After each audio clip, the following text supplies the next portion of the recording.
Welcome to CVR English Inside News. This is Pravalika. Moving on to the details. Union Minister Kiran Rijiju extended his greetings on the completion of 100 years of Indian hockey, calling it a historic milestone for the sport and the nation. He explained that hockey has played a vital role in shaping India's sporting identity, bringing glory through multiple Olympic triumphs and inspiring generations of athletics.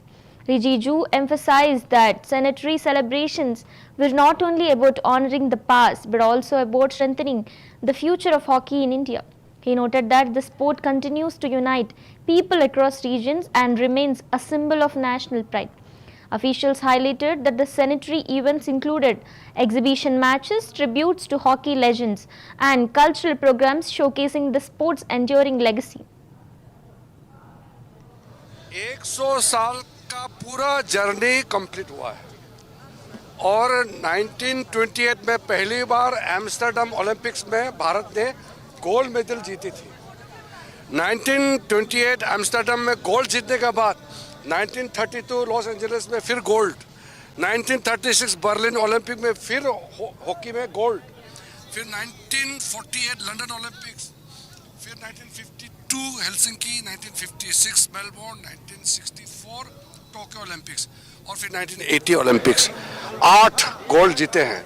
कई legendary हमारे hockey के players आज यहाँ आए हैं। भारत के वर्तमान mains women's के टीम भी आए हैं।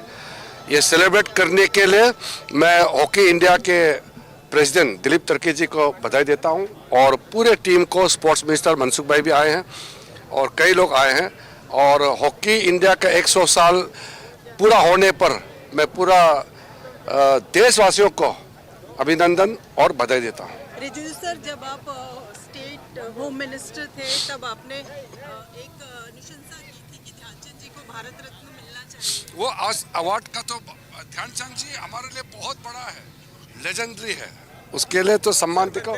यहाँ तस्वीर भी सबसे बड़ा ध्यानचंद। इंडिया का 100 साल का पूरा जर्नी कंप्लीट हुआ है और 1928 में पहली बार एम्स्टर्डम ओलंपिक्स में भारत ने गोल्ड मेडल जीती थी। 1928 एम्स्टर्डम में गोल्ड जीतने के बाद 1932 लॉस एंजलिस में फिर गोल्ड, 1936 बर्लिन ओलंपिक में फिर हॉकी में गोल्ड, फिर 1948 लंदन ओलंपिक